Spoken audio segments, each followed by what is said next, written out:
양평고속도로 특혜 의혹과 관련해서 어제 야당 측 입장 더불어민주당 이소영 의원에게 들어봤고요. 오늘은 여당 측 입장 들어보겠습니다. 김행 전 국민의힘 비대위원 전화로 연결돼 있습니다. 안녕하세요. 네, 안녕하세요. 예. 네. 예, 먼저 어제 국토부 현안 질의 쭉 들어보셨을 텐데 네네. 총평을 먼저 좀 부탁드리겠습니다. 총평을 하자면 가짜 뉴스가 더 많아졌어요. 음. 그러니까 이 정말 국민들한테 너무 죄송하지만 정치권에서 이렇게 가짜 뉴스를 남발하는 거 정말 이거 우리 한번 자성해봐야 될까 생각을 해요. 제가 한번 가짜 뉴스 지금부터 만들어 볼까요? 저한테 기회 좀 주시겠어요? 가짜 뉴스를 만드시는 겁니까? 아니면 가짜 뉴스가 네네. 뭔지를 제가 만들어 볼게요. 찍어내시는 겁니까? 네, 가짜 뉴스 한번 만들어 볼게요. 네. 자, 제가 그 김건희 여사 땅하고 이해찬 그 전 대표 땅 비교해 볼게요. 가짜 뉴스입니다, 이거. 아니, 제가 가짜 뉴스가 될 수 있다는 거죠. 네. 예를 들자면 김건희 여사 땅은 4,528스퀘어미터, 평수로 치면 1,372평입니다. 공식적으로 등록이 된 땅입니다. 아, 대통령 그 재산 신고 때 나온 얘기 하시는 거죠? 네네. 예. 축구장 한 개 크기가 2,200평이래요. 그럼 네. 축구장 한 개 크기가 안 되죠. 그렇죠. 예, 그런데요. 네. 그런데 지금 오늘자 한겨레 신문에 보니까 김건희 여사 일가의 땅이 전국에 축구장 15배가 12개, 있어요. 12개 넓이. 12개인가요? 네. 예. 그래서 제가 그걸 보고 계속 축구장 3개의 넓이, 5개의 넓이 이제 12개까지 갔어요. 그런데 보세요.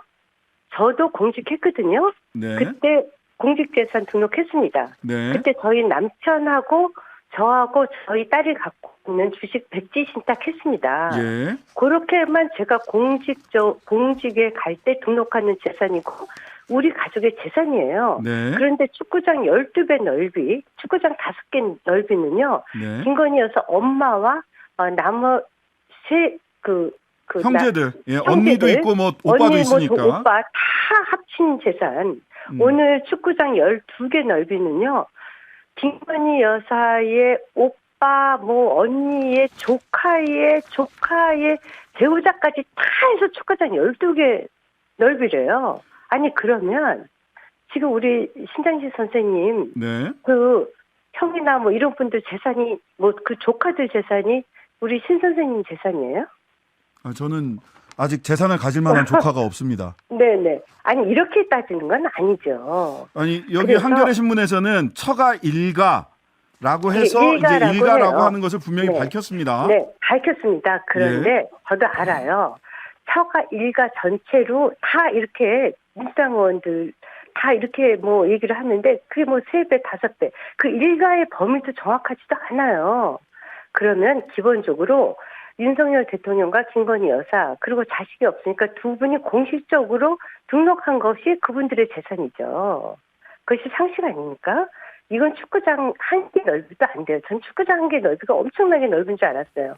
근데 불과 다 합해서 1,372평이더라고요. 자, 여기서 보시죠. 네. 이거를요. 김건희 여사가 15살에 아버지 돌아가시고 상속받은 거예요. 네. 그리고 31살 때 미혼일 때 지목 변경을 했습니다. 네. 그중에 지금 한준호 의원이 말씀하신 56배가 올랐다는 땅이 있죠. 네. 그것이 1221번지예요. 네. 그 땅의 크기는 얼마냐? 전체 상속받은 재산의 그 전체 땅의 불과 2.6%입니다. 네. 그래서 평수로 따지면 39평이에요. 39평을 갖고 지금 56배 튕겼다. 아니, 처녀 때 15때 아버지 돌아가셔서 상속받은 거를 30살 때 지목 변경해서 그 중에 딱 그러면 나머지 땅 있지 않습니까? 네. 2.6%를 뺀 나머지 땅에 대해서도 얘기를 해야죠. 어떻게 39평만 딱 돼서 56배가 올랐다고 이렇게 거짓 뉴스를 합니까?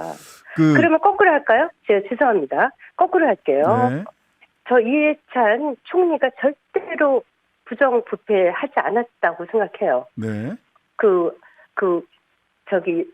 RC, 연기 RC 두면서 그 총리로서 그때 당시 집권당 대표였으니까 대표로서 이상한 짓 안 했다고 믿어 의심치 않습니다. 네. 자, 땅의 취득 시기가요. 이해찬 총리는 2012년 부인 명의로 매입을 했습니다. 1,528 스퀘어미터. 그때 이해찬 총리는 19대 20대 세종시의 국회의원이었습니다. 취득 시기가요. 그때 여사는요. 아버지 돌아가신 15살짜리였어요. 김행 그리고 비대위원님, 예, 뭐 말씀 네네. 좀 정리를 해주셔야 저도 질문을 할 수 있을 것 같습니다. 예. 네, 그리고 토지 변경 시기는 언제냐? 징옥 변경은요. 이해찬 전 총리는 그 대지로 42.7%를 변경을 했습니다. 그리고 그때가 당 대표 시절이었어요. 집권당의 대표 시절. 우리가 이런 거 가짜뉴스 안 만들지 않습니까? 네, 네. 그래서 안 만들었다고 믿고 싶고요. 예. 네, 어제 네. 상황을 좀 제가 여쭤보려고 했는데, 예, 네. 어제. 네. 어제 그리고 뭐 어제 상황 여쭤보기 전에 자, 우리 네. 김행 전 네. 비대위원님 말씀하신 대로 네. 김건희 그다음에 윤석열 대통령 네. 공식적으로 재산 신고한 거는 거기 한 6필지 있는 걸로 알고 있습니다. 네, 맞습니다. 예, 그렇죠. 6필지 있죠. 네. 그러면 전부 다 1,372평입니다. 예, 그게 굉장히 적고 나머지는 일가 땅이라고 한다면 만약 네. 일가들이 그러니까 김건희, 윤석열 두 분이 아니라 일가들이 이익을 보는 것도 대통령에게 정치적 책임이나 좀 해명을 요구할 수는 있는 거 아닌가요? 만약 일가들이 이익을 받았다면 직접적으로 두 사람이 다 이익을 받지 않았다 하더라도 선생님, 예. 아직 일가가 이익을 봤다라는 증거도 없고요. 양평이 그분들의 고향이었던 것 같아요. 고향입니다. 그 땅도 여기, 네네, 고향에 여기저기 다 흩어져 있는 거를 전부 다 합쳐갖고 지금 축구장 3배 크기다, 5배 크기다 이렇게 얘기를 하는데, 자, 이게 기본적으로요. 잘 아시다시피 강화의 진입로 만들어달라고 해서 인터체인지 만들어달라고 민주당의 군수가 또 지역위원장이 요구해서 지금 변경이 이루어진 거 아닙니까? 아니요, 그거는 김행 의원님, 그거는 네. 일정상 엊그제 나온 거에 보면 강상면 종점이 만들어지고 강화 IC는 만들어진 걸로 강화 IC 안이 나온 걸로 일정이 그렇게 뒤바뀌어 있습니다. 그래서 강화 때문에 강상면이 바뀐 게 아니고 강상면 종점이 먼저 안으로 추진이 되고 그런 다음에 강화 IC가 요청이 된 걸로 일정은 그렇게 쭉 정리가 되거든요. 네, 예. 네, 맞아요. 그래서 요청을 하고 난 다음에 이렇게 됐죠. 아시다시피 22년 1월 6일 날 문재인 대통령 때 국토부에 타당성 조사 착수하죠. 그리고 인수위가 출범하기 전에 타당성 조사에 용역 입찰 공고하고 또 설계 전문 업체를 인수위 출범 전에 선정을 이미 했습니다. 실제 조사는 인수위 출범 이후는 3월 29일부터 조사에 착수합니다. 예, 네, 그것도 이제 사실관계. 그렇지만, 예. 네, 용역 업체를 선정한 것은 문재인 정부 맞죠? 인수위 출범 전에 했죠. 그렇죠, 선생님. 네네. 아니, 뭐 착수는 네, 3월 맞아요. 29일 날 네. 했다고요. 예. 네네. 그리고 용역 업체가 착수한 거는 이후죠. 인수위 출범 이후에. 예, 3월 29일입니다. 그러면, 정확하게. 예. 하고요.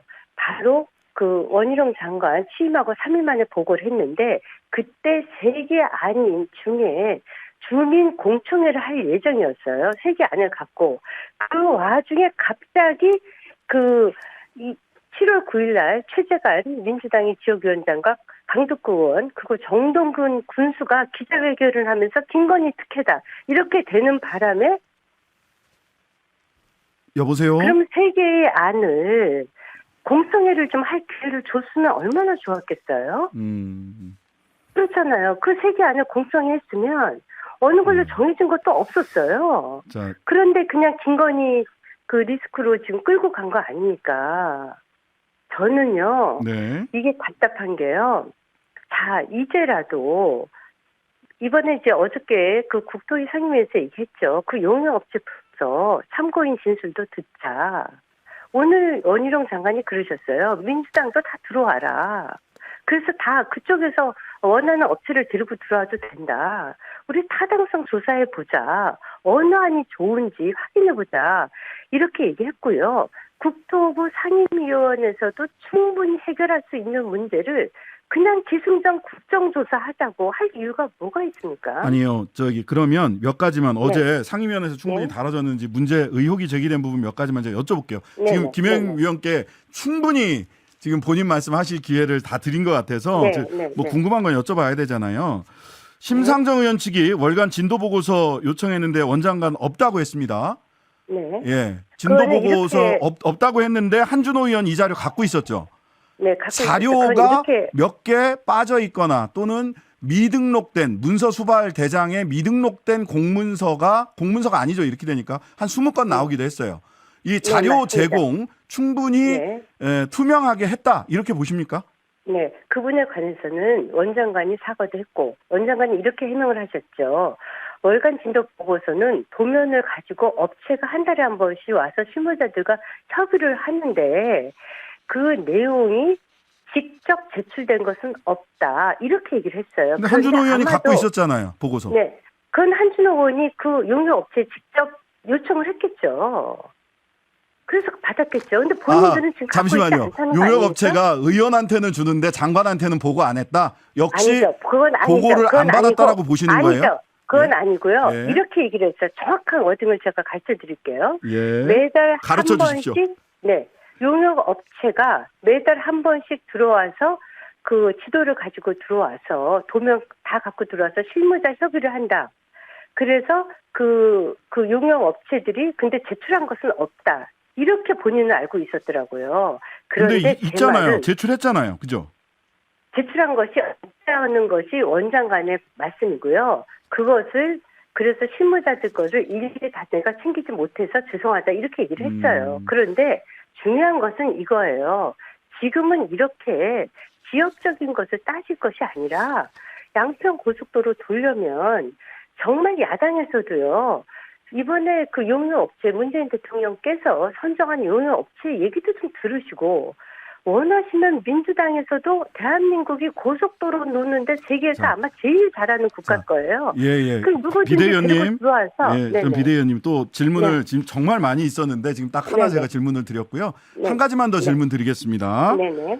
자, 개발 자체가 불가능한 땅이다. 김건희 씨 일가 땅은 이렇게 네. 얘기를 원장관이 오전에 했어요. 네, 그랬다가 맞아요. 오후에 이소영 의원이 법규를 이 한강 수계법 등을 얘기를 해서 군수가 규제 풀어주면 전부 다 개발 가능하다. 그거 이소영 의원께서 예. 이렇게 분명히 얘기했죠. 규제를 풀어주면 개발이 가능하다. 예, 지금은 군수가 개발이 불가능하다는 거예요. 군수가 풀어주면 가능하다는 거죠.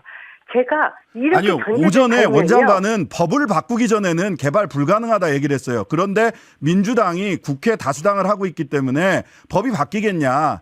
법이 바뀌기 전에는 개발 불가능하다라고 얘기를 했었는데 군수가 네. 권한이 다 있다라는 게 오후에 밝혀졌잖아요. 아니, 그게 군수 혼자서 결정이 됩니까? 군수도 선출직인데, 거기도 그 군의회가 있지 않습니까? 군의회에서 통과가 돼야죠. 제가요, 인허가는 의회랑 관계가 없습니다. 그건 군수의 고유 권한입니다. 인허가권은. 그러면 지금 이런 거죠. 군수가 하면은, 그러니까 한다면이라고 전제를 붙이지 않습니까? 아니, 전제를 붙여서 얘기를 하면 어떻게 해요? 아니 법으로 안 된다고 원장관이 얘기를 하셔가지고 그 부분에 네, 대해서는 네. 답변을 원장관도 오후에 못 하셨는데 예. 네네. 아이고 저는 시간이 다 그런 돼서요. 식의 예. 전제는 적당치 않고요. 알겠습니다. 그렇게 말씀을 하시면, 네네. 예. 오늘 말씀 여기까지 듣겠습니다. 네, 고맙습니다. 지금까지 김행정 네, 국민의힘 네. 비대위원이었습니다. 하루 종일 기다려지는 진짜 시사. 평일 저녁 6시 5분 신장식의 뉴스 하이킥.